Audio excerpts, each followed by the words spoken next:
안녕하세요, 이주연 전사입니다. 오늘은 소비자가 되어버린 예배자라는 주제로 함께 나눠보려고 합니다. 1인 미디어 사역자로 활동하고 싶어서 유튜브에 제가 컨텐츠를 만들어서 영상을 올린 지 꽤 오랜 시간이 지났습니다. 유튜브 채널을 만든 지는 한 7년이 지났고요. 7년에서 8년 정도 되었고, 영상 컨텐츠를 제작해서 올린 지는 한 1년 정도 시간이 지난 것 같습니다. 제가 개인적으로 너무 바쁘다 보니까 영상을 제때제때 못 올린 것은 사실이고요. 교회 사역을 24년 동안 하면서 느끼지 못했던 것을 유튜브 채널을 운영하면서 깨닫게 되었습니다. 교회 사역은 그 특성상 긍정적 피드백을 주로 받습니다. 교회 사역을 할 때는 찬양 인도에서부터 설교에 이르기까지 많은 성도님들이 인정해줬고 칭찬해줬고 나름대로 팬층도 있었습니다. 그러다 보니 유튜브 채널을 운영하려고 했을 때 나름 제 개인적으로는 자신도 있었습니다. 제 설교 영상 중에도 조회수가 1000에 가까운 영상이 있기도 했기 때문에 솔직히 잘 될 줄 알았습니다. 그런데 유튜브 채널을 본격적으로 운영하면서 현실을 깨닫게 되었고요. 교회 사역과는 완전 다릅니다. 교회 사역은 성도들에게 선택권이 없습니다. 예배를 참석하게 되면 노래를 잘 부르든 못 부르든 제 찬양 인도를 들을 수밖에 없고요. 그 앞에서 앉아서 함께 찬양을 부를 수밖에 없고요. 설교도 예배가 끝날 때까지 앉아 있다면 거의 반강제적으로 들을 수밖에 없습니다. 그러다 보니 처음엔 집중하지 못하더라도 나중에 효과를 보는 경우가 제 사역 가운데 굉장히 많았습니다. 제 아내의 경우에는요, 억지로 신학교 수련회에 참석해서 예배 시간에 졸다가 은혜를 받고 방언도 받게 되었다고 간증도 하더라고요. 유튜브 채널을 운영해보니 영상을 시작하고 1분 안에 영상을 돌려버리는 분들도 많습니다. 아마 지금쯤 돌리시는 분도 계실 거예요. 제가 노래를 못하니 찬양 인도 첫 부분에 바로 영상을 돌려버리시는 분도 많고, 제 설교가 원포인트 설교이다 보니 서론 부분에 문제 제기를 하는 데서 그냥 돌려버리시는 분들도 상당히 많습니다.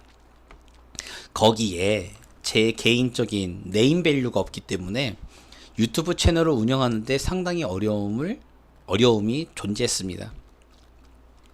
유튜브 채널을 운영하면서 혹독한 현실에 눈을 떴다고 해야 할까요? 제가 유튜브를 운영하면서 느낀 게 많은데, 그 중에 소비자가 되어버린 예배자에 대한 느낌을 함께 나눠보려고 합니다. 요즘 제가 느낀 것이 한국 교회 성도들이 예배를 자본주의적 소비자 입장에서 예배를 드리고 있진 않은지 제 개인적으로는 그렇게 판단하고 있습니다. 검색을 조금만 해봐도 유명한 목사님 설교를 찾아 들을 수 있고 찬양 예배를 비롯한 모든 예배를 시청할 수 있습니다. 그것도 실시간으로 가능해진 시대입니다. 물론 저의 사역, 지금 하고 있는 이 유튜브 사역, 1인 미디어 사역도 이거에 포커스가 맞춰져 있으니까 저 역시도 사실은 할 말은 없습니다. 이런 현실에서 예배도 소비해버리는 상품이 되어버린 것은 아닌지 제 개인적으로 생각을 좀 해봤습니다. 예배라는 것은 하나님을 왕으로 섬기는 것을 선포하는 종교적 행위라고 개인적인 개념을 가지고 있습니다. 성도에게 예배란 자유주의에서 말하는 소비하는 것이 아닌 필연적인 의무입니다. 예배의 주체는 하나님이십니다. 그리고 예배의 주도권은 함께 예배를 드리는 공동체에 있습니다. 그러나 오늘날 예배의 주체는 개인에게, 예배의 주도권 역시 개인에게로 넘어가 버린 것은 아닌지 모르겠습니다. 예배를 소비해버리는 시대가 되어버린 거죠. 공동체의 중요성을 간과해버렸기 때문에 교회라는 조직과 공동체는 성도에게 큰 의미가 없습니다. 교회를 선택하는 가장 중요한 요인은 바로 예배와 설교입니다. 이 두 가지를 소비함으로써 자신의 유익을 추구하려고 하는 것이 오늘날 시대에 살고 있는 한국교회와 한국교회 성도들의 모습은 아닌지 한번 돌아봤으면 좋겠습니다. 물론 저 역시도 제가 사역을 잠시 쉬고 있을 때 저 역시도 가보고 싶었던 교회를 다녔고 거기서 예배를 드렸습니다.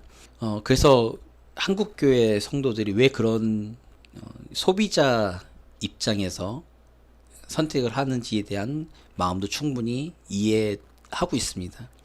그럼에도 불구하고 하나님의 관점과 하나님의 바라보시는 것은 과연 어떨까? 예수님이 이 땅에 오실 때 천사가 마리아에게 마태복음 1장에 말한 이름이 있습니다. 그 이름이 임마누엘이죠. 임마누엘의 뜻은 하나님이 우리와 함께 계시다입니다. 하나님이 나와 함께 계시다가 아니라 우리, 복수형이죠. 공동체적인 의미가 굉장히 중요한 이유가 여기 있습니다. 하나님의 관심과 관점은 공동체에 있습니다.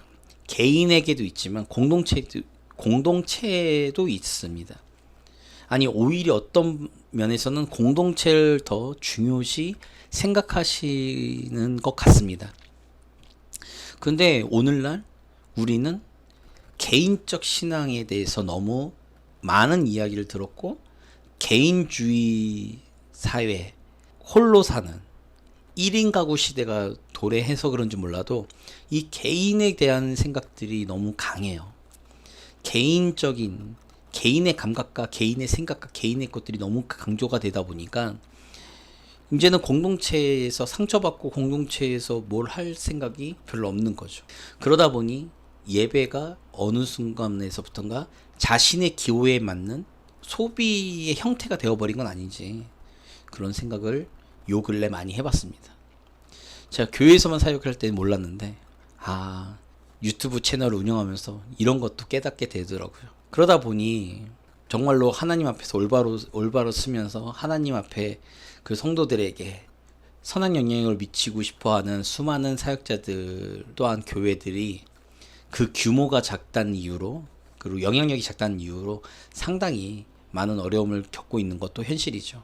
그렇기 때문에 제가 교회 사역에서 나와서 개척을 한다고 준비하면서, 그리고 1인 미디어 사역자로 사역을 한다고 하면서 여러 가지 막 이것저것 문을 두들기고 막 맨땅에 헤딩을 하면서 느끼는 것은 결국에 우리의 시선과 우리의 생각과 우리의 흐름에 있어서 우리가 너무 휩쓸려 가고 있구나. 그것을 다시 바로잡고 다시 제대로 제시해 줄 수 있는 사역들이 필요하겠구나 라는 생각을 가져봤습니다. 예배는 소비하는 형태가 아니죠.